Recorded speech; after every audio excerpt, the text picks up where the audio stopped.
This is the Alan Cox Show.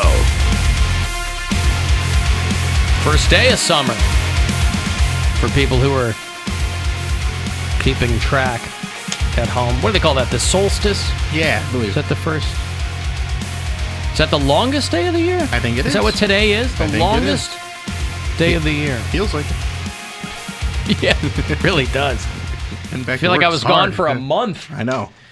I mean, it was almost 20 days. Almost 3 weeks, yeah. The next chance for you, by the way, to grab yourself $1,000. This time around, we're calling it Go Fuel Yourself because, oh boy, I don't know if you've seen what's going on with gasoline, but not sure why nobody's talking about it. Anyway, $1,000 in about 3 or 4 minutes. There's a keyword for you to enter in at WMMS.com. So be listening for that. I'll have Korn tickets for you in about a half an hour. They're doing that tour with Evanescence, which I believe is Poundcake's favorite heavy metal band, Evanescence. And then if you want to see Hailstorm, if you like your ladies right out in front, Hailstorm and the Pretty Reckless, they're going to do Blossom in a few weeks. Those tickets for you all week around 5:20. I was reading a thing about, which people in which states like to go where and far and away when it comes to people traveling. And I think this is irrespective of how expensive it is to travel, but just where people want to go. Like Mexico is by far the most popular destination for people in this country. And there are some states where they compile the data. They're more likely to go to Aruba or Canada or something like that. But Mexico is a lot. We used to go every year. We just went to Cancun. We took our daughter mid-April to the Nickelodeon Resort in Cancun. But that was the first time that we had been to Mexico in quite a while. Gwen and I used to go every year. And we would go to different places. But it has become, you really have to do your research now on where you're going in Mexico. Because places that used to be solely kind of touristy and, there's no place now, seemingly, that is untouched by cartel violence. Back in the day, if you grew up in the 70s and 80s, you watch game shows, they used to give away trips to Acapulco. That used to be a huge tourist destination. Acapulco, you want an all-expense-paid trip. Now, nobody goes to Acapulco because you'll get murdered. Like, they tell people, hey, don't go to Acapulco. Cancun, for the most part. Now, again, you gotta know where to go and where not to go. But you got people just kind of trying to have some fun who get killed by a wayward bullet or whatever. And I was reading a story about there was a bloody cartel shootout. This is on the west coast of Mexico. And one of the things they found was a dead monkey in a bulletproof vest. Oh, That's how serious the cartel violence is that even the exotic animals that people keep, they've got to try to keep them safe.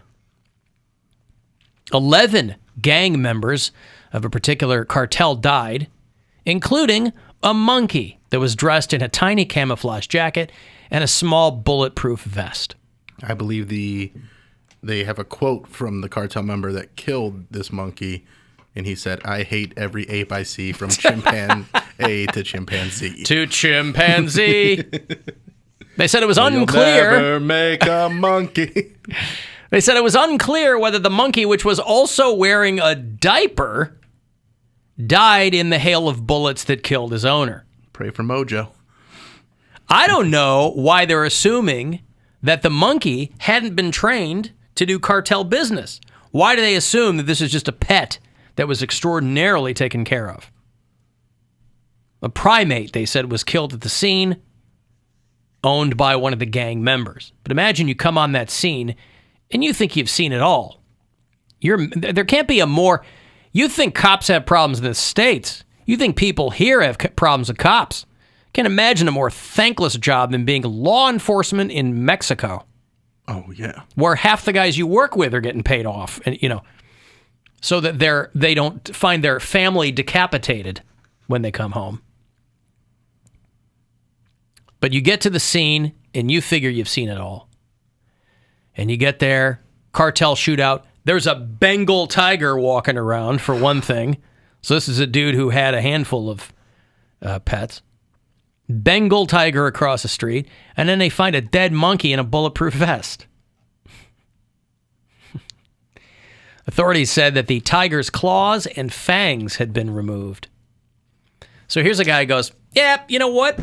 I want a wildly dangerous pet, but I want to extract the wildly dangerous part. I don't want it to potentially tear my face off. I just want it to... It's going to be hairy and heavy from here on out. And you know what the cause of a lot of this cartel violence is in this part of Mexico? The lucrative avocado trade. You know how they always say, hey, if Americans would stop doing so many goddamn drugs, you wouldn't have people getting killed in places like South America and Mexico, right? It's because we can't stop doing street drugs. I was going to say, are we the biggest drug consumer in the Americas? I don't know about that. In the Americas, maybe. I don't know.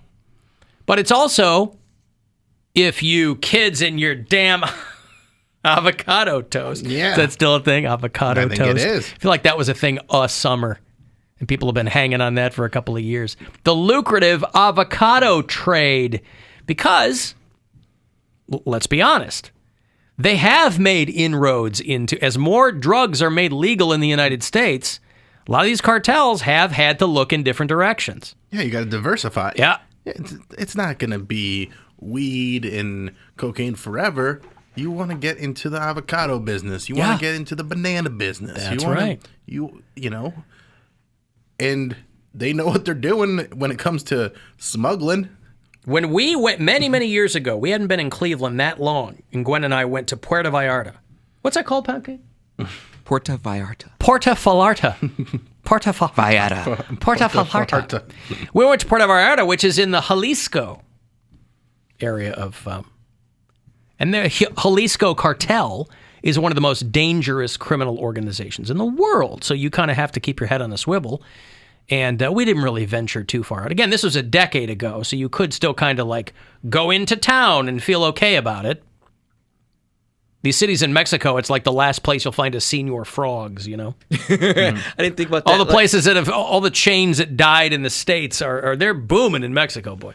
So they have their own, like if you're a tourist and you go to one of these towns, the tourist has their own little downtown that is kind of like a pseudo downtown. It's not really like the city's downtown, right? No, it can be the city's downtown. I mean, you go to Playa del Carmen. I mean, these are cities. But they'll tell people, you know, because a lot of American I figured it was tourists like if you're a tourist, you have Orlando City, and then if you're visiting, you have downtown Disney. These aren't those are all manufactured. These aren't manufactured. These are like little downtowns. Okay. It depends on the size of the town you're in too. You know, if you're in Tulum, which again used to be a place people went to and didn't think twice about getting hurt, and now there's people getting murdered in Tulum. So, you know, you got an influencer that just wanted a photo of the ruins for the 4,000th time. And now the sandy beaches are bloodstained. So you got to keep your head on a swivel. But again, you know, a lot of tourists from Canada and the United States, whatever, will stay at a resort. Yeah. And they'll tell you, hey, if you leave the resort, A, that ain't on us. B, keep your head on a swivel. Be careful. Or you might come back with no head at all. And wouldn't that be embarrassing? Are we going to help fuel somebody? We are. On a trip? Yeah. To, I'm going to give somebody 1 million pesos. There you go. I know the exchange rate is. You can go fuel yourself. It's $1,000. If you want to do the $10 gas thing at a time like Poundcake does, you can make a whole bunch of trips or just use it for whatever. Good luck. The Buzzard wants you to go fuel yourself and score $1,000. Enter the nationwide keyword BANK at WMMS.com. That's BANK. Enter it now at WMMS.com. And good luck from Buzzard Radio. You know who else? A couple people died, in addition to my dad. A couple of people died while I was gone. Philip Baker Hall died. He was 90 years old. He was Mr. Bookman, very famously on Seinfeld. Oh, yes, yeah. He was the early seasons of Seinfeld. It was probably second or third season where he was the library detective. the classic Seinfeld bit, and the actor's name was Philip Baker Hall. You walk into the New York Public Library, fella. Look, Mr. Bookman. I returned that book. I remember it very specifically. You're a comedian. You make people laugh. I try. You think this is all a big joke, don't you? No, I don't. I saw you on TV once. I remembered your name from my list. I looked it up. Sure enough, it checked out. You think because your was never my bag, but you put on a... Anyway, a little clip there. But Mr. Bookman bit was very, very funny, and he was 90. He was great in everything you saw him in, by the way. If you saw a movie and Philip Baker Hall was in it, you were like, this is going to be good. I just rewatched a movie called Hard Eight. He would be in Paul Thomas Anderson's movies, and he did a movie back when, like, Gwyneth Paltrow was barely known. This movie called Hard Eight, where he takes John C. Reilly under his wing and teaches him how to gamble. One of those kind of movies. But he was in Magnolia. If you might remember him, he would show up on Curb Your Enthusiasm. He's from Toledo. Went to UT. But if you saw a movie with Philip Baker Hall in it, he's one of those guys where I think I might have thought he was already dead until I saw that he died. He played Nixon on Broadway. And then the guy who created Duckman died. Now, this is a show that I don't know if a lot of people are into. It was the early 90s. Jason Alexander was still on Seinfeld. He was still George Costanza, and he voiced a cartoon that was from a comic book called Duckman, and the guy Everett Peck is the guy who created it, and he died at 71. You'd watch it. It was on, I think, Saturday nights on USA. USA. Yep. And I play a clip. The outro to this show every day has a Duckman clip on it. I love that show. I think that it's difficult to find. I don't think it streams anywhere. I think you got to find DVDs on eBay. But this was a guy who wrote for Rugrats, and he created Duckman, which was Jason Alexander voicing a foul-mouthed duck detective. He had like a couple of kids. He had an ex-wife who hated him. They were all ducks. And I don't know that it got a whole lot of attention at the time. We're talking mid-90s. 93, 94, 95 maybe, around there. And I think that it was only on for a couple of seasons because it wasn't like a huge, huge hit. But people who liked it, like me, loved it. Yeah, I'm going through my comic book collection, and I've got some old Duckman original I was a kid, and a lot of that stuff, like, I feel like we just watched that because we felt like we were getting away with something because we were watching a cartoon that had a lot of bad words in it and stuff. So we're like, yep, this is great. He had a pig sidekick named Cornfed. Yeah. Right? Yeah. And, so the guy that created Duckman died, and Philip Baker Hall died. Now, I don't know that they ever collaborated. I would have liked to have thought that. Because the guy that did Duckman also did a thing called Squirrel Boy, which I'm not familiar with. Maybe that's for people who are younger. Never heard of it. The guy, he used to be an animator on The Real Ghostbusters, if anybody remembers that cartoon. So he did The Real Ghostbusters, but Duckman was his own creation. And it was a comic book first, and then, USA grabbed it. Ran 4 seasons. I didn't think it ran that many. So it was one of those shows where, like, critics loved it, but there weren't that many people watching Duckman on USA. But that guy created it. And he's dead now.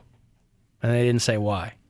I think that's unreasonable. When someone of any renown dies and they don't tell you why or how, we enjoyed all of your work up till now. Why leave us hanging? Do you think he also didn't have enough Pilates like your dad did? Shut up, Bill. My dad didn't have enough platelets, not Pilates. My dad did plenty of Pilates, all right? That wasn't the issue. Nobody could ever accuse my dad of not doing enough Pilates. Okay, my bad. I apologize. Do you know your dad's last words? His last words, he asked my brother if he had a beer.